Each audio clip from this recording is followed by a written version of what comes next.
pessoal, eu me chamo Ana Vitória, eu sou biomédica e hoje eu vou conversar um pouquinho com vocês sobre a interpretação do hemograma, esse exame que é tão importante, né, e é tão solicitado na nossa rotina laboratorial.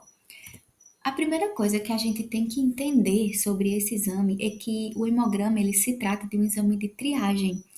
O hemograma, por si só, ele não é capaz de diagnosticar nenhuma condição clínica, mas ele é um ponto de partida. É a partir do hemograma que podem surgir suspeitas, né, a respeito da condição daquele paciente. E aí ele vai conseguir direcionar, né, a equipe médica para que sejam realizados outros exames para que seja possível identificar a patologia.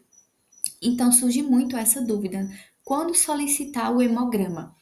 Isso irá variar de acordo com o quadro clínico de cada paciente, porque por se tratar de um exame de triagem, o hemograma ele é bastante solicitado em qualquer rotina, seja em indivíduos que estão ali para realizar apenas um check-up, né? Tem muitas pessoas que realizam ali check-up a cada 6 meses, anualmente, então o hemograma ele está sempre dentro dos exames solicitados, porque ele avalia o estado geral do paciente. Indivíduos que possuem alguma doença crônica, que estão fazendo ali o acompanhamento de sua doença, também são solicitados.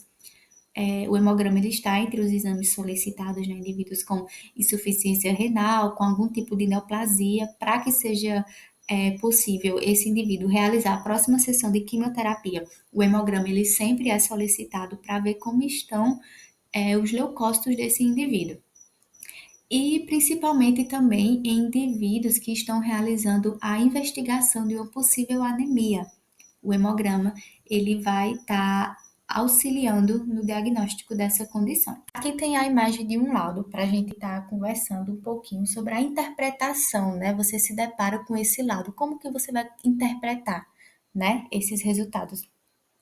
Bom, é importante a gente entender que o hemograma ele é dividido em três partes, que é o eritrograma, que é onde existem, né, vão ser mostrados os parâmetros referentes aos eritrócitos, às hemácias, o leucograma, que são as nossas células de defesa, né, os nossos glóbulos brancos, os leucócitos, e o plaquetograma, que são as nossas plaquetas. Em todo lado do hemograma vão vir, né, ali os valores de referência. Eu não vou me deter muito a isso, porque os valores de referência eles sofrem muita variação a depender de qual laboratório você estava realizando o exame.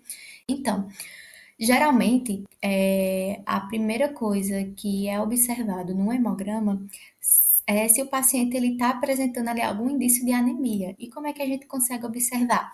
Avaliando o quantitativo de eritrócitos, hemoglobina e hematócrito, né? Então, se esses três parâmetros estiverem baixos, então provavelmente esse paciente ele está ali apresentando um quadro de anemia.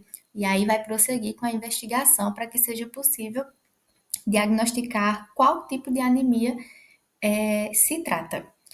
O VCM, que é o volume corpuscular médio, né, que ele está relacionado ao tamanho das hemácias. Então, se uma hemácia ela apresenta o VCM alto, então ela é uma hemácia macrocítica. Se ela apresenta o VCM baixo, ela é uma hemácia microcítica. O HCM, que é a hemoglobina corpuscular média, que é a quantidade de hemoglobina por hemácia, né, que é o que vai dar a tonalidade, né, a coloração daquela hemácia. O HCM geralmente, ele pode, né, na verdade, estar baixo em pacientes que possuem talassemia, né? Talassemia é uma doença genética hereditária que vai acabar diminuindo a produção de hemoglobina. E nós temos o CHCM, que o CHCM é a concentração de hemoglobina corpuscular média, né? E ele pode estar aumentado quando o paciente ele apresenta ali drepanócitos, no caso de algum indivíduo portador da hemoglobina S, né? Indivíduos com anemia falciforme, indivíduos com hemoglobina C, e ele pode estar abaixo, né? Em alguns casos de leucemias, linfomas, talassemia, enfim, lembrando que não são só nessas condições que esses parâmetros vão estar elevados ou diminuídos, né? Aqui eu estou dando só alguns exemplos para facilitar o entendimento. E nós temos também o RDW. O RDW, ele é muito importante porque a partir do RDW eu consigo observar a variação de tamanho que essas hemácias estão sofrendo, que é um termo que a gente utiliza bastante, né? Que é a anisocitose. Então, Se um paciente ele possui ali um RDW elevado, né, nós dizemos, né, no laboratório que ele é um paciente que apresenta uma anisocitose, ou seja, essas hemácias dele estão sofrendo variação.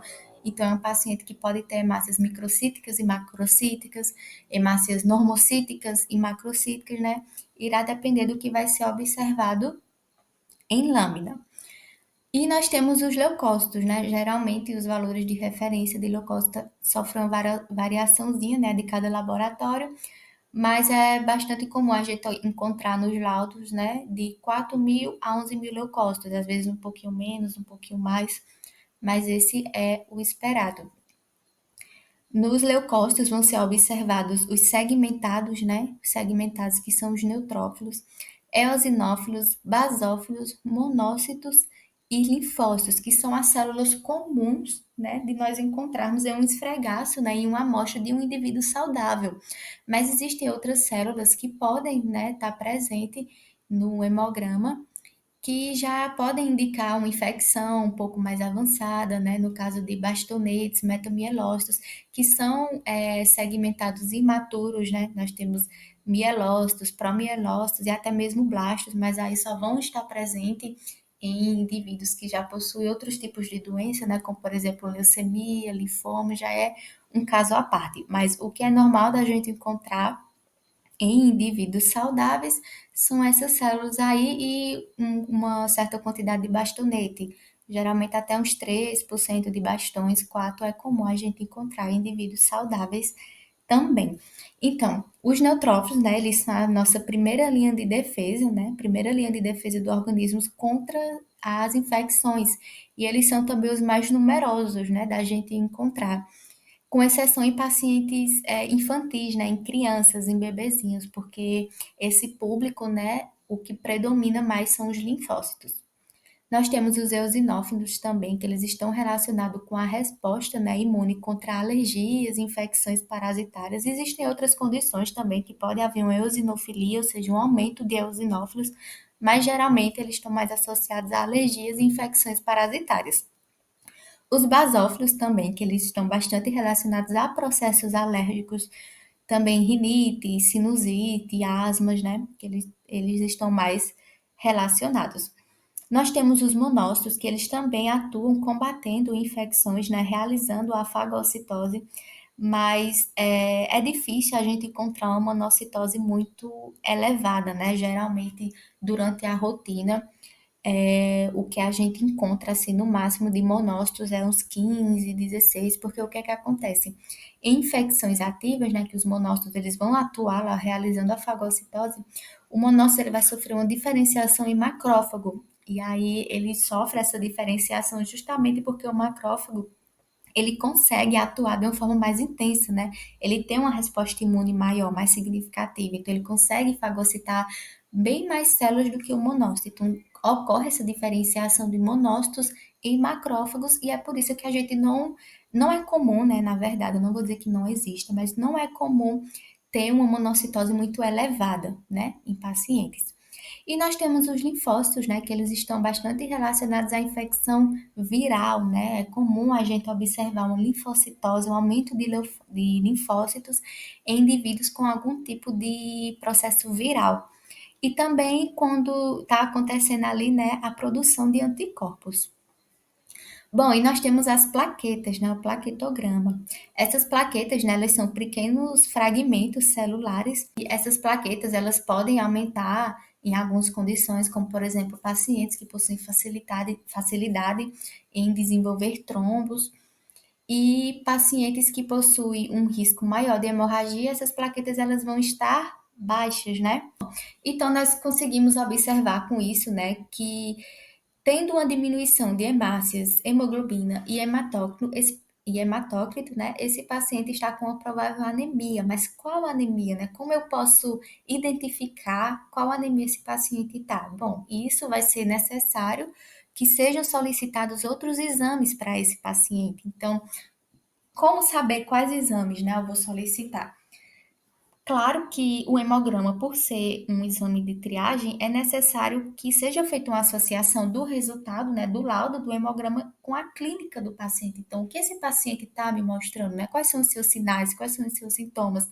Então, se o médico está tendo uma suspeita de uma anemia ferropriva, né, uma anemia por deficiência de ferro, então é necessário que seja dosado o perfil do ferro desse paciente para que consiga, né, de fato, diagnosticar uma anemia carencial. Então, vão ser dosados o ferro, a ferritina, a transferrina e a capacidade total de ligação do ferro. Dosando esse perfil, né, você consegue observar o tipo de anemia que esse paciente tem, né? Essa anemia carencial. Nós temos a vitamina B12, vitamina B9 também, que pode ser solicitado, o ácido fólico, que estão mais relacionados a anemias megaloblásticas, né? Anemias macrocíticas, que pacientes que possuem deficiência de algumas dessas vitaminas podem desenvolver uma anemia megaloblástica. Também podem ser dosados reticulócitos em pacientes que têm ali alguma anemia hemolítica, né? Porque devido à hemólise, né, o rompimento de muitas hemácias, a medula vai começar a liberar hemácias mais jovens para a corrente sanguínea, né, que são justamente os reticulócitos. Então, é necessário que haja, né, um casamento, né? Necessário que haja um casamento entre o resultado do exame, a clínica do paciente, né? Quais são as suas queixas, para que para que possa, né, ser solicitados os exames adequados, para que o paciente tenha o seu diagnóstico feito da melhor forma. Bom, então foi isso que eu queria conversar, né, com vocês sobre o hemograma. Se teve alguma dúvida, deixa aí nos comentários e muito obrigada.